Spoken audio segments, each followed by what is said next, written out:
Welcome to Turmeric and Tequila with your host, Kristen Olson.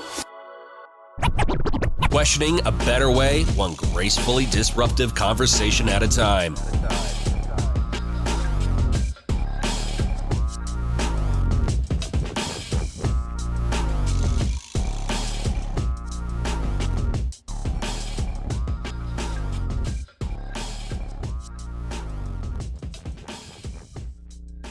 Welcome to Turmeric and Tequila. I'm so excited to be here today. I have super long time fitness family in the house, and we're going to talk a little bit about fitness and life and whatnot, but we're going to talk about entrepreneurship and managing Airbnbs, just some side hustle in general. I think it's going to be a fabulous conversation because I constantly get the question like, should I do an Airbnb? Should I try it? Should I rent my house out? Like, what are some of the, pros and cons of this? Because I think a lot of people want to do it and then they realize how much work it is, but we're going to unpack all of it today.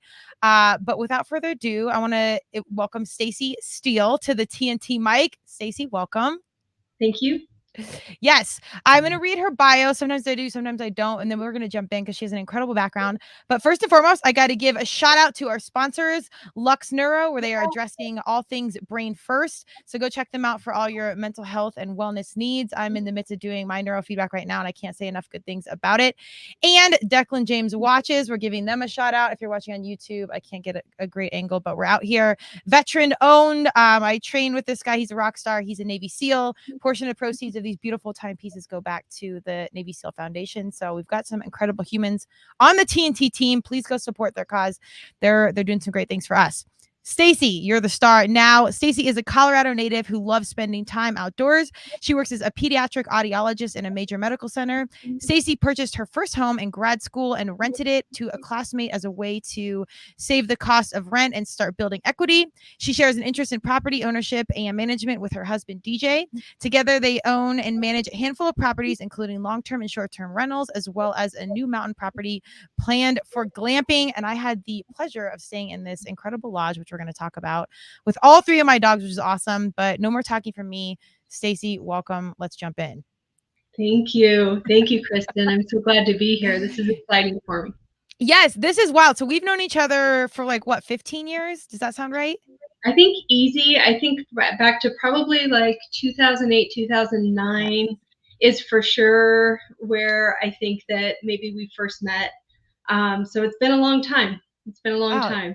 It's crazy. And I love when my fitness humans circle back in my world, or me and theirs, through business or something outside of fitness, because I love that fitness CrossFit is such this incredible filter to bring like-minded humans together and in the mix. And then down the road, you plant these seeds for these friendships that continue to blossom, 20 plus years. It's kind of wild. So tell me about, you have your doctor, full-time job, you got a lot going on, pups, marriage, the whole thing.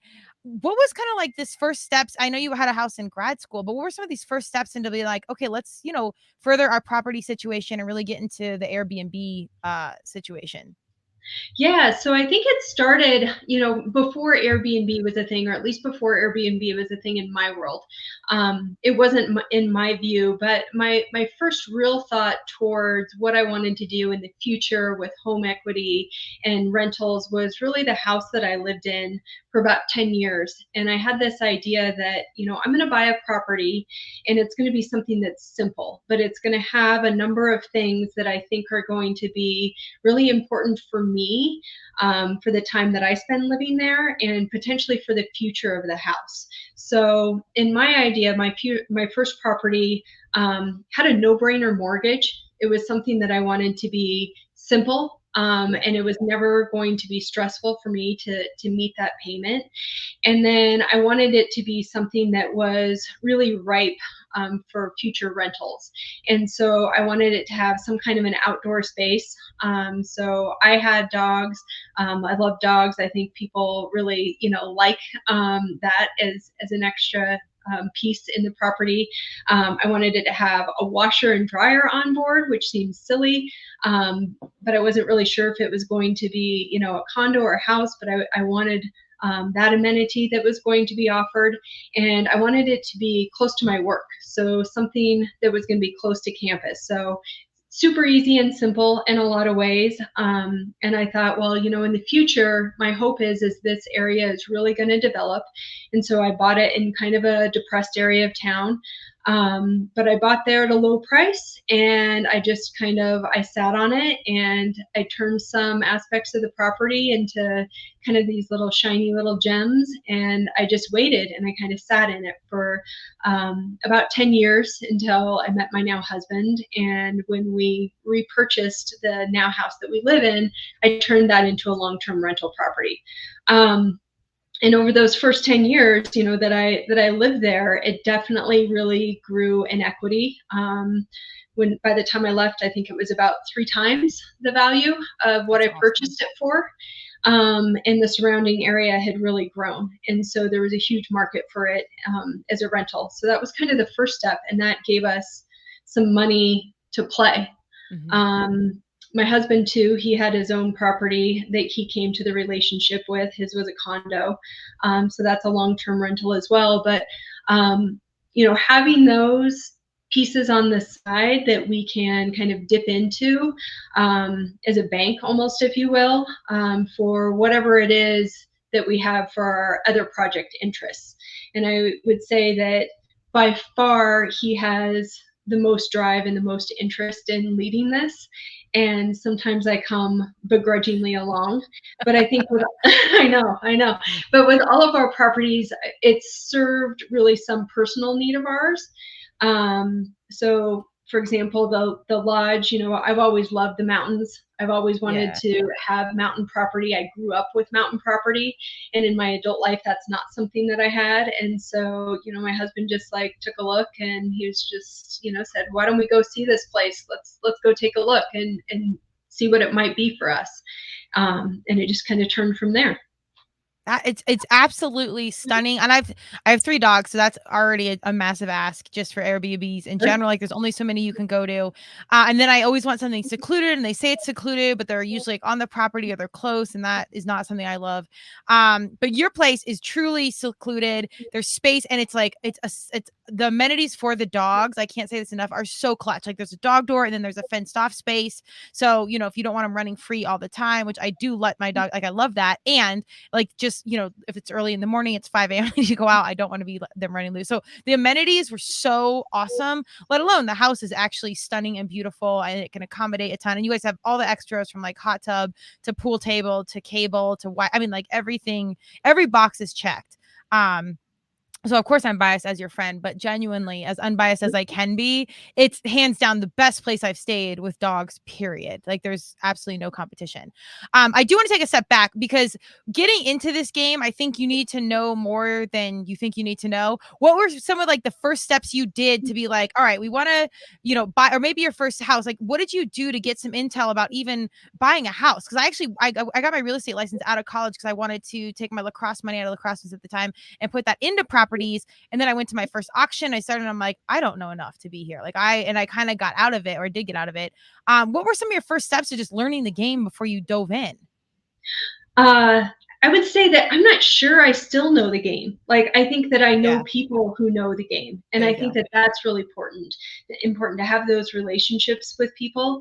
And I will say the realtor that I acquired with the first property that I purchased, he was a home run. And he has a lot of interest in this himself and investment properties. And we kind of had this friendship and business interest. And so he's kind of turned into our realtor for life, whether we like it or not. And so he's guided us in a lot of different ways through this. And so our own information has grown, our knowledge base. But we lean to him, and we lean to other people that we've met throughout these processes to just kind of grow our knowledge and fill in the blanks. There you go. I echo those statements tenfold, because you can do a lot of research, you can know a lot, but the best thing you can do in any situation is build your team and get people that know specifically this is their job, and somehow find a way to work alongside them. And hopefully you can provide some value in something else. One thing too, before we go on, I want to talk about, I think it's really important for our young people to hear, is the mindset of making this long-term play about financial security and economic literacy for the long term. What was in you early on to be like, well, I want to have some of these financial opportunities, you know, as I get older, or as like a backup plan? Like, what was your mindset around just, you know, having these business decisions made versus just going out and, you know, and spending your money and living life? Yeah, I think I grew up in a family that had a couple of properties. You know, like Okay. I kind of mentioned, my dad, when I was a kid, he had actually built a mountain property. And so we had that for a lot of our childhood. And so just having access to a magical place like that was really important. And my parents had some experience in just owning a couple of properties. And so I saw a snippet of that in my history. And I think that that's really important, that even as kids, you know, we're soaking this up, and we have this idea of this foreshadowing of what's the potential and what's to come. And I know that a lot of our younger generations today have this idea that I just can't, you know, I don't make the money to have the down payment to, you know, do the whatever with whatever property. And I think that one, just this mindset of finding something that works, and just knowing that if you play the long game, you've got good odds. Like real estate pretty much always pans out, especially if you're smart about it. And so if you can enter into this area where you buy low and either sell high, or even just keep that as, you know, having that equity and using it kind of as your own bank, then that can maybe get you there.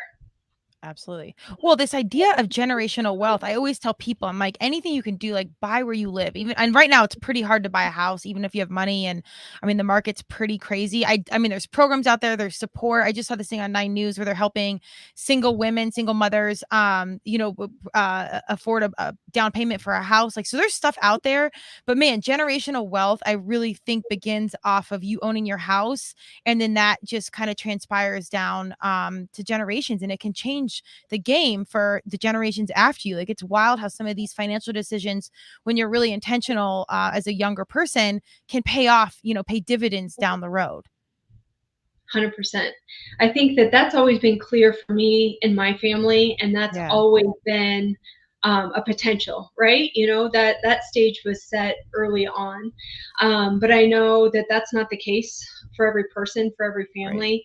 That hasn't been the case in past generations necessarily for my husband.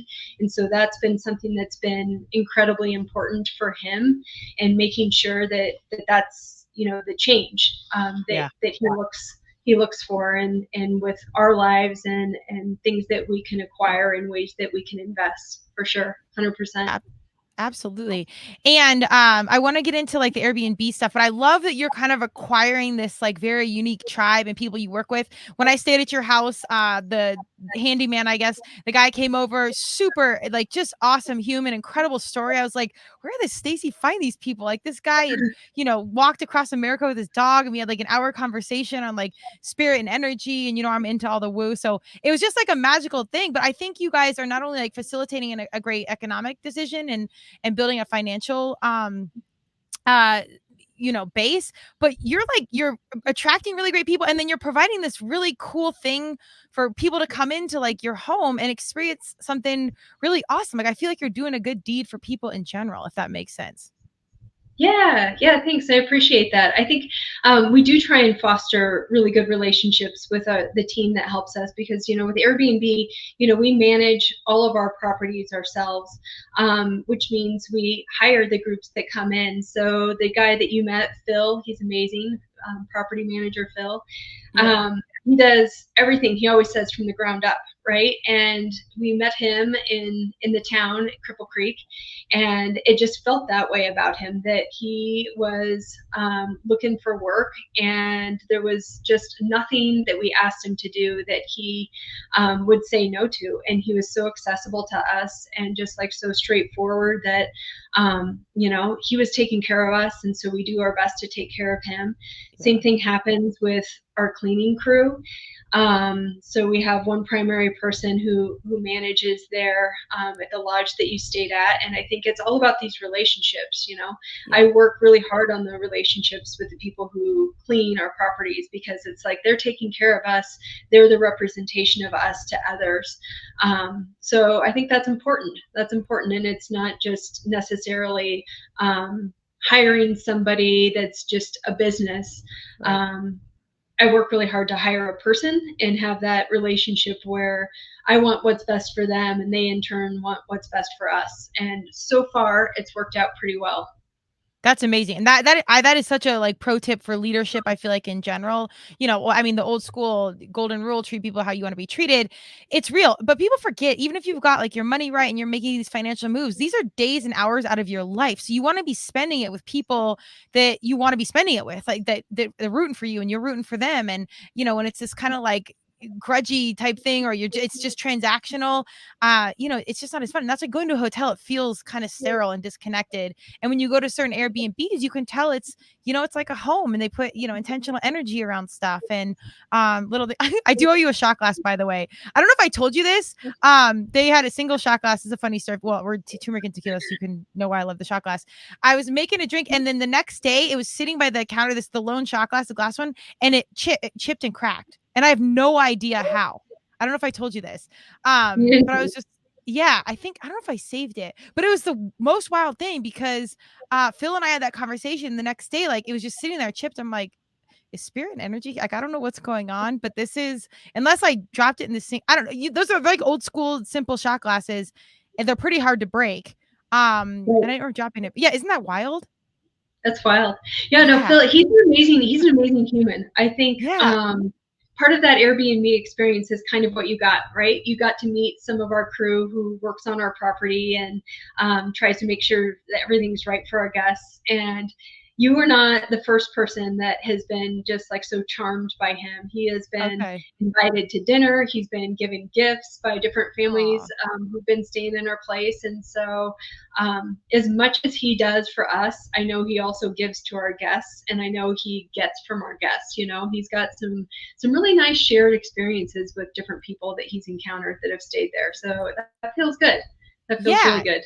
It was awesome. Like the fire, I couldn't get it to light or something, so he came over and like fixed it right away. And sometimes if you stay at Airbnbs, it's different, but just in general, like just the home feel and the intentionality you guys put behind things, like spreading the wildflowers at the end, I thought was really cool. Just some of this like interwoven, human connection was awesome. And as simple as it sounds, I think those details are what society needs now more than ever. Of just this little extra thought of care, of I see you, thank you for coming, and it's like just this human exchange. It's really beautiful, and we're so lacking in it on so many levels. Yeah, thank you. I see that too. I love it, having like the wildflowers. Like for me, the magic of the mountains is the summer.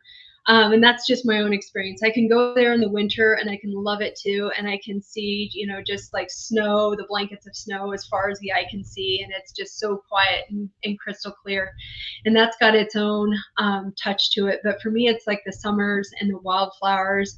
And I love just hiking the property and going out with the dogs. I have dogs just like you do. And, we just go and we walk the property and spreading wildflowers. The first time I saw that property was in August. And so that time of year in the Colorado mountains, like the wildflowers are out.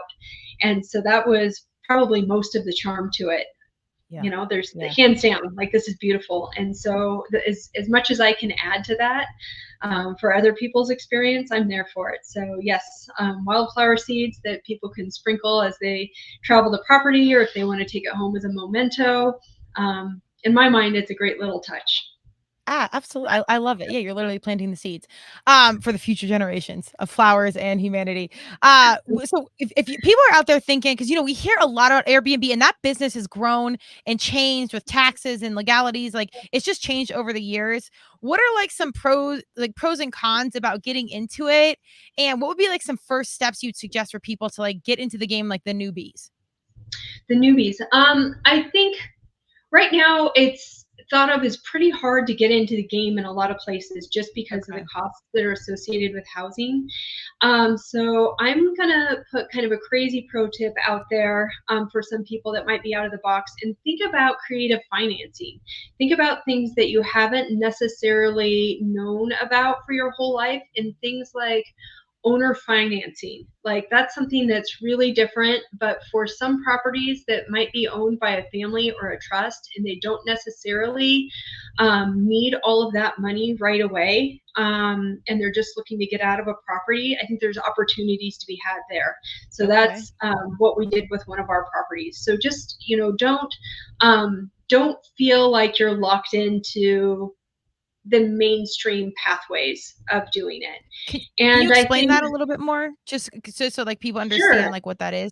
Sure. So I'll use like the really personal example of it. So the property that you stayed at, Indigo Lodge, it is on about 7.5 acres in the mountains outside of Cripple Creek.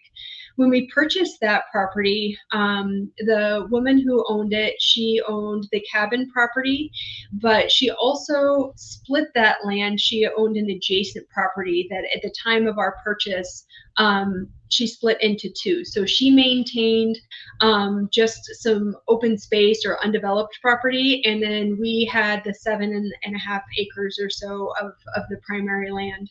And about a year into our mortgage with the cabin, a year into ownership, my husband actually is the one who kind of thought to make the move. He said, well, let's see, if this person might be open to selling this other piece of land, because that was something we were really interested in too. We have this idea for another project in the works, and really we would just like to have ownership of all of this space. And so we approached her with the idea of, what about if we just pay you directly instead of getting a mortgage for this property? Cool. And so we worked it out.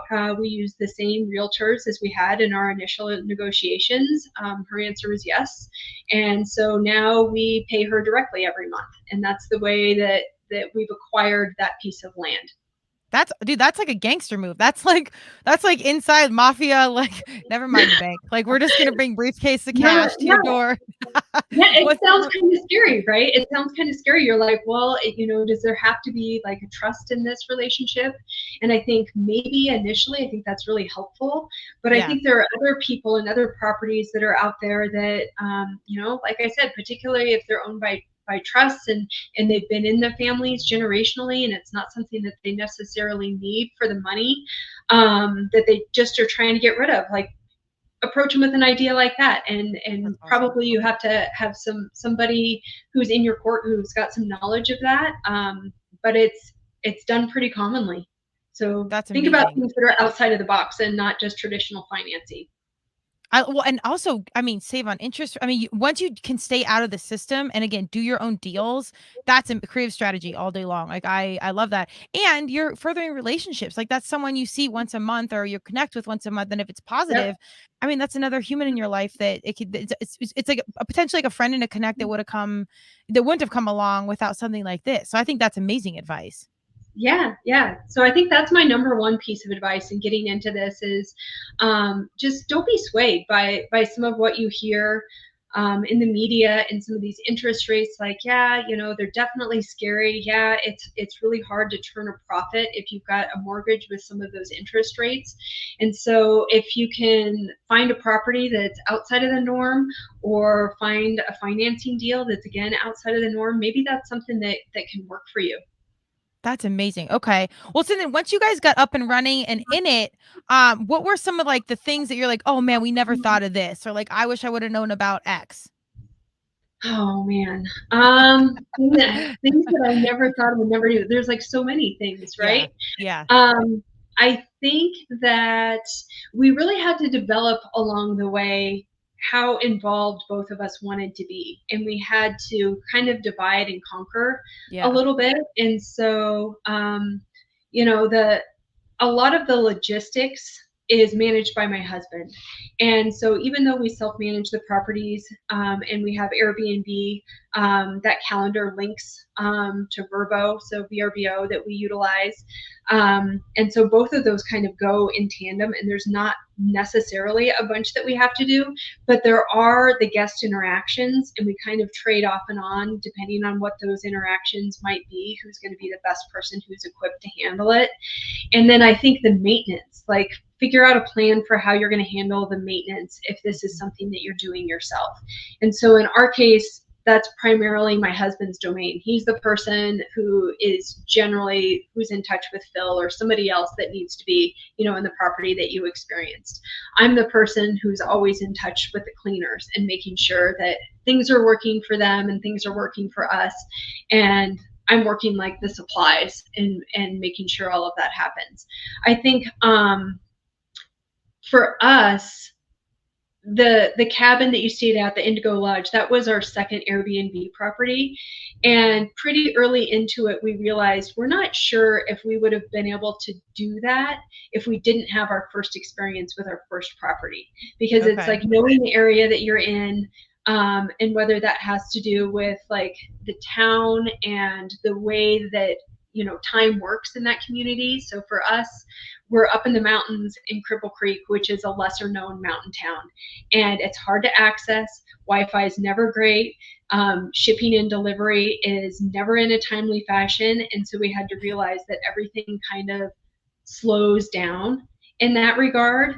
And we just knew that figuring out things like internet would have been exponentially harder if we didn't already get through some of the hard in our more simple property, you know, some of the basic simple hard, you know, and like, oh, okay, we're used to knowing how to stock a property. We know, you know, how many dishes we're going to need. We know like how to buy all of the linens and stuff like that, where to go, where a good deal is going to be. Like all of that stuff was simplified because we knew it from our previous property. If we had to do that from the start in the mountain place, that would have been just tough. So just kind of knowing your community and knowing what the resources are there is a big one.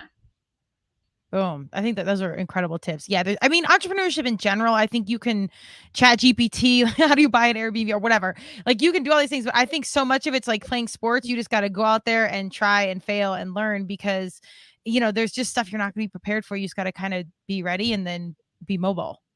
Yeah, that's it. Figure it out. I mean, our Wi-Fi up there is still hard. You know, it's just part of the charm, if you will, of the mountains. Like nobody likes that it's difficult, but when you have people who come in from outside areas, especially if they're from the city or something like that, their expectation is that there's going to be a TV in every room and the Wi-Fi is going to be fast. Yeah. And it's like, well, you know, yeah, sometimes. And then sometimes like there's a storm that comes in and that really impacts everything for everybody. And there's no way of getting around it. And so you just stock the place with some games so that kids and people can play, right? For a day where they're snowed in or whatever it is that happens to them. And also get off the damn screen. Like you got to let it. That's why you're out there. That's a funny. Yeah, this is a place to explore. Yeah. Specific questions about Airbnb. I Airbnb'd my house one time. This is a true story, and it still makes me cringe to this day. I didn't have Cleo, my first dog, yet, so it was just me, and I think I was at Expo West for some business marketing something, and I had a guy come through, and it was kind of a weird exchange. My house is on Airbnb, and I have a 1-bedroom house, so they're like staying in your room, like so that was always weird. But I was young and whatever. Change the sheets, change everything. But when I came home, you know, he came, said it was great. There was like a prophylactic in the trash. There was like white powder on my kitchen table. And so I messaged him. He said it was powdered sugar from donuts, but I'm like, it didn't look that way. I don't know. So it was just like a perfect nightmare. And I'm like, this is a one and done for me. I'm done. Like I had to give him like a bad review and whatever. It was just creepy. What are like is the process of getting on Airbnb or VRBO? Like it was easy for me back then. Is it easy now to like interact with them and work with them? Like give me the real vibe there. Yeah, we haven't had a lot of trouble. You know, we've had a few hard stays, I think, in both of our properties that have been like kind of challenging, and it's just like, how are we going to get through this? What are we going to do? I think that you can work with Airbnb. Like the more that you can do to be proactive, if you have these kinds of situations, the better they are going to serve you. I think it's important to remember that Airbnb sees both sides of it, and I think, but don't know, everybody that on my side of things would say that Airbnb is there primarily for the guests and less so for the hosts. They're just trying to look out for all of their players and make sure that everybody has an experience and stays on the platform so they get their money, right? Mm-hmm. And so I think kind of holding the line and setting the stage. So whether that has to do with your cancellation policy, Airbnb, regardless of what you set your cancellation policy as, and there's some different ones. So there's like strict, and then whatever that interim one, and like easy, you can cancel up to like the time of check-in or something like that, and your refund is based on whatever that policy is that you've agreed to, that the owner has set. Almost without fail, if a guest cancels, Airbnb is going to ask you to refund them anyway. But also if you kind of hold the line and you say, gosh, like this is my policy, this is what this guest agreed to. They may or may not have insurance to cover their loss, but this is our agreement on this platform, and you as Airbnb can refund them. But that's outside of our guidelines. And so kind of being firm on holding the line there in cases where that's necessary. Everybody has a time in their life where they need to cancel for something that we share some grace with. Like hopefully somebody would forgive us on our worst day if we're thousands of dollars into a stay.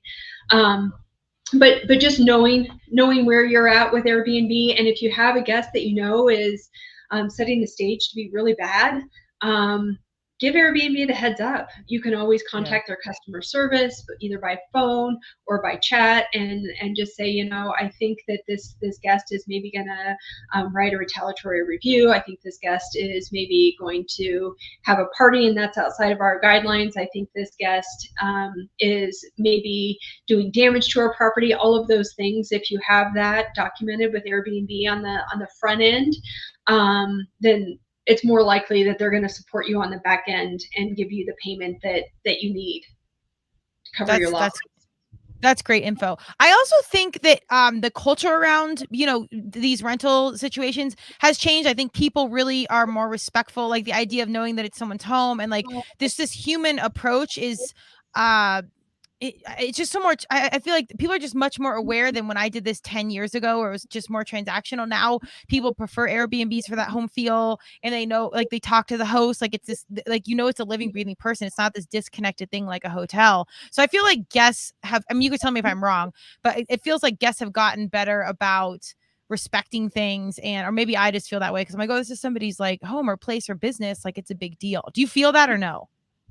I feel like it depends on the guest, right? Okay. I think that we have our place, we've set it up in a way that probably it's not going to be a single traveler, maybe particularly a single like young traveler that's going to come through. Mm-hmm. It's not going to be something that's affordable for them.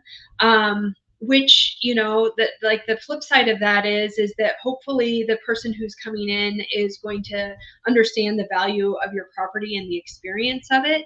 And so we were really cognizant when we were setting, our rental pricing, not just so that it would be beneficial to us and that we could make money. That's, like, of course, very important, but also who is that price point and our policies going to allow onto our property or potentially weed out on the front end. And so we thought a lot about that, and every property is different, but that's really worked well for us.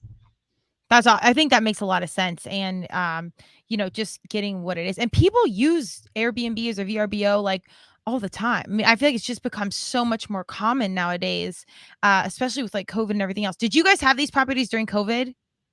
We did. Let's see. We had neither property during COVID. So okay. Nope. So we actually purchased our mountain property just after COVID, when I think a lot of people were really understanding kind of the value of the mountains and getting away from it all. So that made the purchase of the property a little bit difficult, I think, for us, maybe a little bit harder getting into it. but it's been great because I think that momentum is just really carried, that people like that experience. Yeah.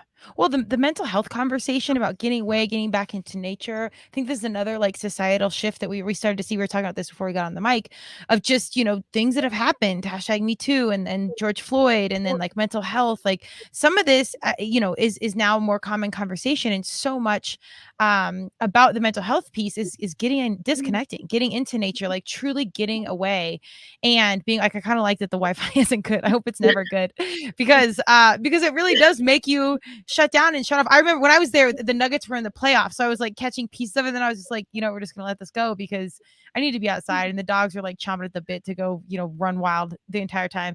It's just such an important thing, and I really do think the generations after us, like our younger humans, get it. Like I think that this is an awesome investment, worldwide, because culture is starting to get the importance of just disconnecting and really getting away. I hear that. I am never happier than when I am either at the cabin, just like away from things, just doing whatever it is I want to do. Or, if I take a hike, take a backpacking trip, I come back home and my husband's usually just like, man, like, have I ever seen you happier than when you're doing all of these other things? And it's just like, yeah, I need nature. I need grounding. That definitely centers me and brings out my best. Oh, you and everybody. I think it's so important piece. A lot of people just don't pause enough to recognize. So if you're listening, you got to go out there. Tell us about the yurt. How far have we done more since I've been out there? The yurt's been tough. So Okay. the yurt, to recap kind of for your viewers and listeners, is a development that's happening on that second piece of the property. So we've got about 7.5 acres for the cabin. Adjacent to it is about 7.5 acres. There is kind of the remnants of a yurt that's on there, and we've been working with some different people to see if we can get it repaired, and that has proven very difficult. We need a new topper for it, so like a new ceiling, new roof. Oh, okay. Yeah, and the yurt was initially built like years and years ago, and we can't actually find the company label on there anywhere to find out where it was maybe manufactured. So we worked. We've been talking to actually a local group, Colorado Tent Company, actually, and they do tents and a lot of just canvas work. And so they will maybe we'll get something worked out in terms of repairing that. But also we've been talking with them about the possibilities of going a different direction and doing some bigger tents, some bigger canvas tents. Cool. Maybe not on that platform, but there's a couple of other people or a couple of other places on the property that are kind of tucked away and out of view that we could set up some nice tents that would host a few different people for a camping / glamping experience. There's a lot to I could see into like it, I could see like a wedding or something where everybody wants to stay on the same property. I think that'd be sweet. We're actually on a couple of those platforms where people can book for different events. We've never had anyone hit though. We've never had a wedding that's actually booked the place, and we've been approached by a couple of different film productions that we've gotten pretty far into the conversation, but it's never actually happened. So we're interested for any of As those far as things. like a Hollywood show or a reality show, or what was the vibe?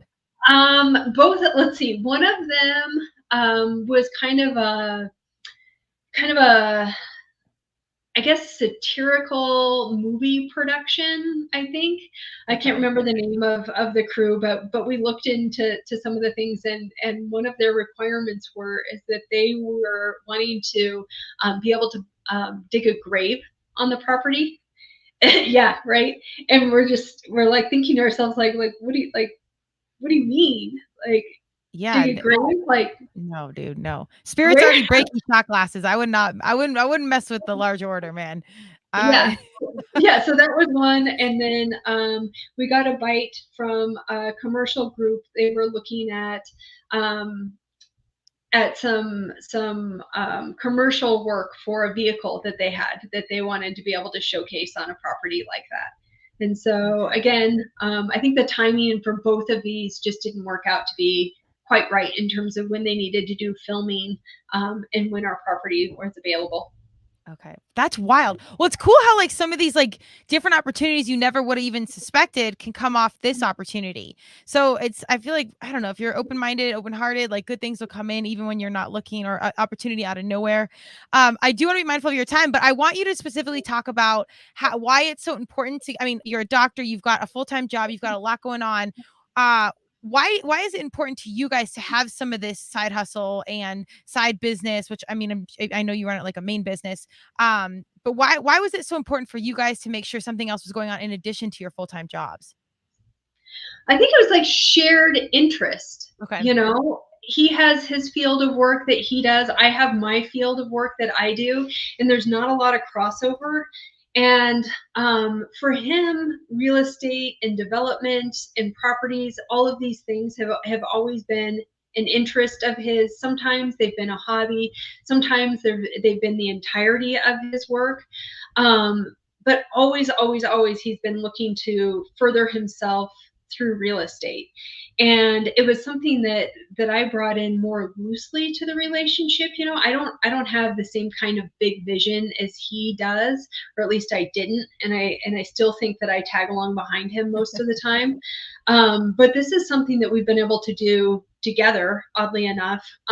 Still, we have our separate roles in things a lot of the times, but it's been a fun project, or projects, I guess, Yeah. working together. And then the payout is just huge, Okay. Yeah. That's like the hope, right? Is the future in generational wealth. Like that's really what we're looking for. That's what we're hopeful for. And that's what I think that we're still on target to meet, is being able to grow these properties and just enter them into the portfolio. I think that's so awesome. And, before we got on the mic, we talked about, just getting older and life changes and, our parents and things like that. I think when you have some of this side hustle, side business, or like allocated finances that are just there, it allows you to maneuver a little bit more loosely through life. Can you lean in and share a little bit about that? Yeah. I mean, I think that don't get me wrong. I think that sometimes having properties like this, can stretch things really thin. And I think that that's something that my husband has a little bit more tolerance for, in terms of just like that reach and what we have in the bank and what we have money allocated for. And he has the what if vision. I think we can do this. Let's give it a shot. Like, let's try. But on the backside of things, so for example, the first property that I owned, gosh, that little guy is a gem. That was the simplest property when I purchased that thing.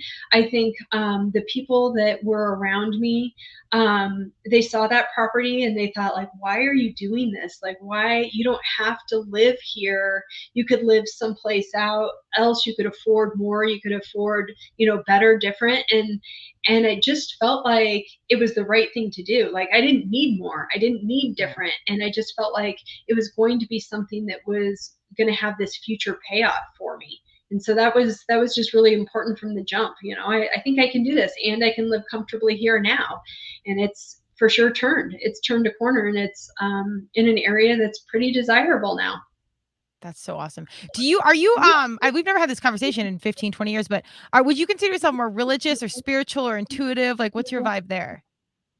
I think that, I don't know what I am. I have this sense of being connected to the universe, for sure. And I certainly have beliefs towards other.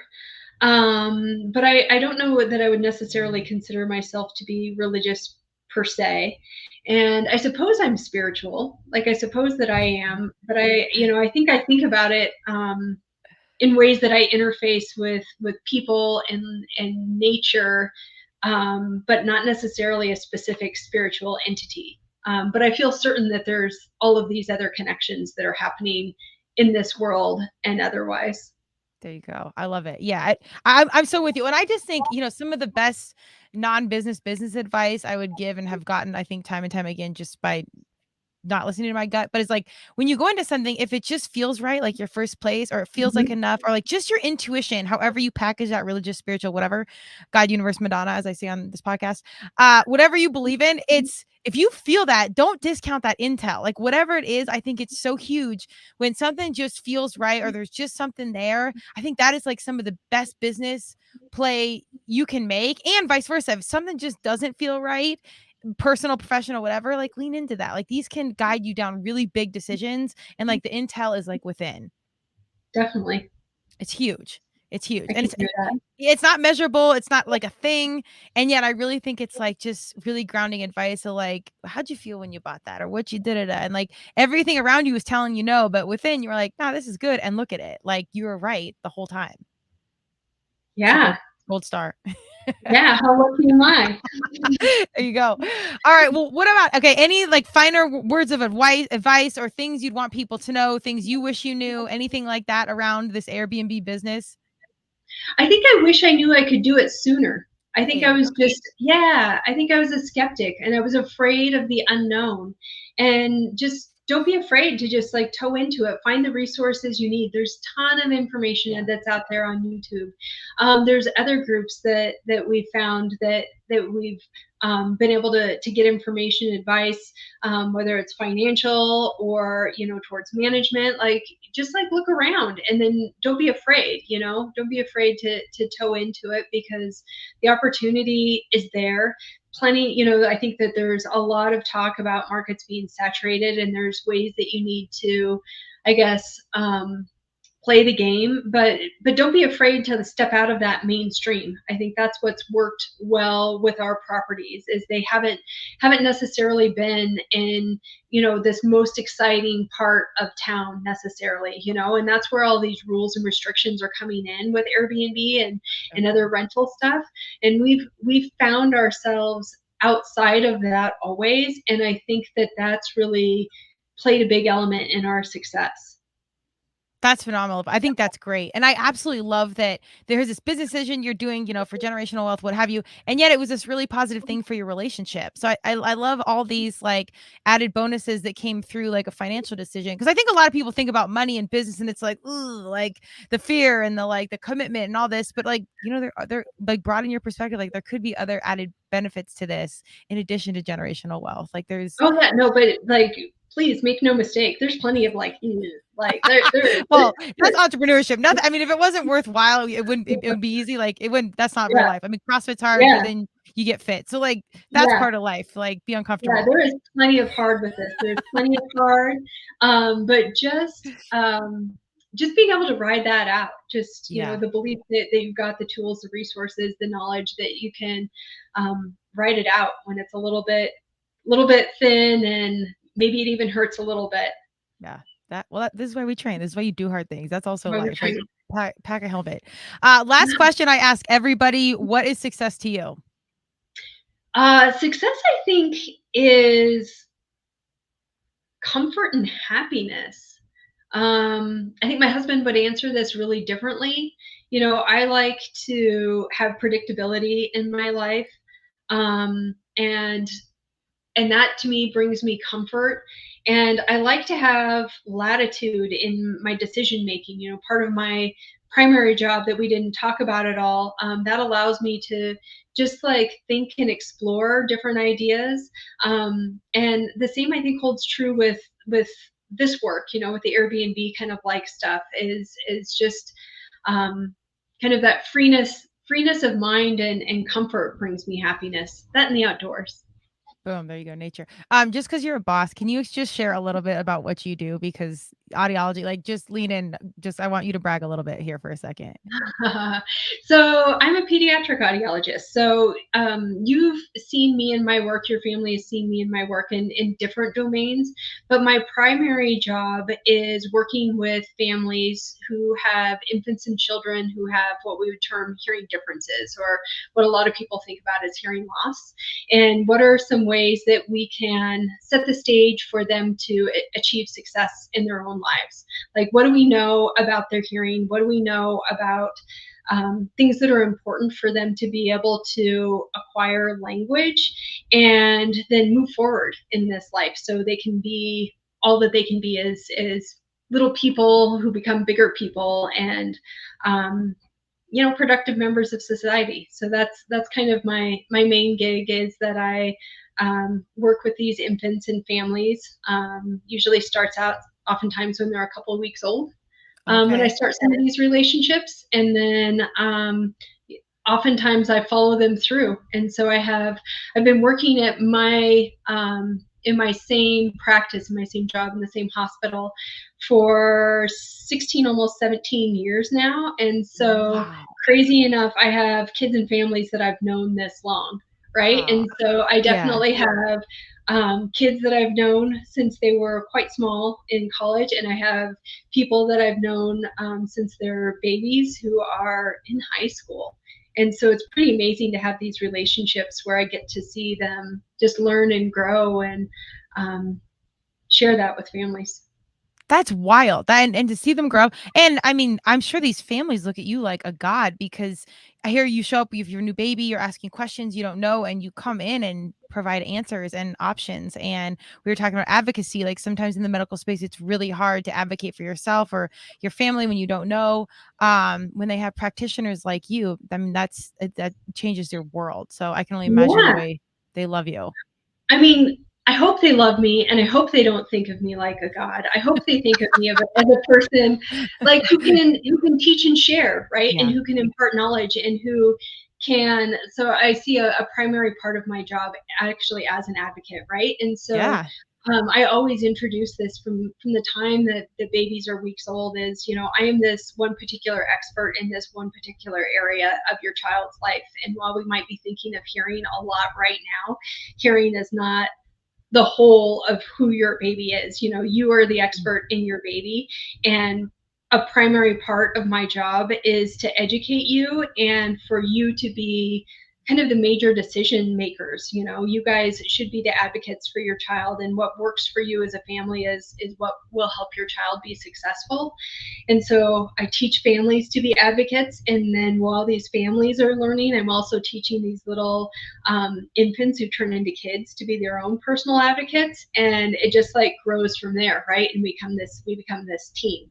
And so hopefully that's like the strength that I create, is them knowing what's good for them and how to make the right decisions, whether or not it aligns necessarily with the direct work I do, because sometimes it doesn't, right? Like I do work with hearing aids and amplification to enhance sound for infants who could use that, or kids who could use it, but that's not every family's choice.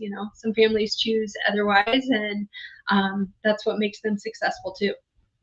We got to do a whole podcast on this. I love it. Forget about generational wealth. Let's talk about generational mental health, generational wellness, generational confidence, like all those things you're advising, like around hearing and whatnot. I mean, that's life advice. That's like how you can approach every single other situation in your world that I don't think, parents or young kids get a lot of, attention or conversation around. That's why I love kids in sports, because you can learn all these life skills through sports. But when you're getting stuff like this early on, that's so awesome. So we'll have to, I have a million questions right now, but we'll unpack that when the time's right, because I think it's huge. And I also I think even with a wealth of information, it's hard to find good information. It's like finding a good coach in CrossFit or lacrosse or whatever. Like, there's lots out there, but how do you find the right one? So maybe we'll unpack that in due time.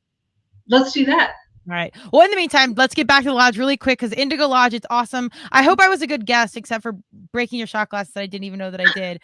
I can't believe I meant to text you about that, but the place is absolutely stunning and beautiful. Tell us where we can find links, information, anything you want to share for people to come stalk you guys. Yeah, you can find us on Instagram. I think we're the Indigo Lodge on Instagram. You can find us on Airbnb. We have a place there. It's in Cripple Creek. It's a 3-bedroom plus loft, 2-bathroom place. So you can find us there. You can find our other properties also on Instagram. One that we call, I think it's called Detente Square, or Detente Townhouse. And that's in Mobile, Alabama. So you're welcome to come visit us there too. That worked out for us. Is again, something that we needed as a family, and can share with others. So find us on Instagram, find us on Airbnb. We'd love to have you come stay. It's so awesome. I'll, of course, post all pictures. I posted my stay, but I'll post my pictures. Go check it out. Go see what they have going on. The yurt is so cool. I don't know, whatever direction you take that, I can't wait to see what's next. So we may have to do like a round 2 and get some more footage of whatever's going on. But it's a beautiful place. And man, if you have animals, this is the absolute place to go to, because it's gorgeous, everything. But man, the amenities and the way it makes it so easy with your pups is next level. It just truly added to my experience on another level. So 1,000,000 gold stars. And the dog's experience is always more important than mine. So we appreciated that. But Stacy, it's great to catch up. Thank you for sharing all this intel. Go check her out, and maybe we'll even get a workout in soon too. Let's do that. All right. Thanks, Stacy. I appreciate it. Thanks.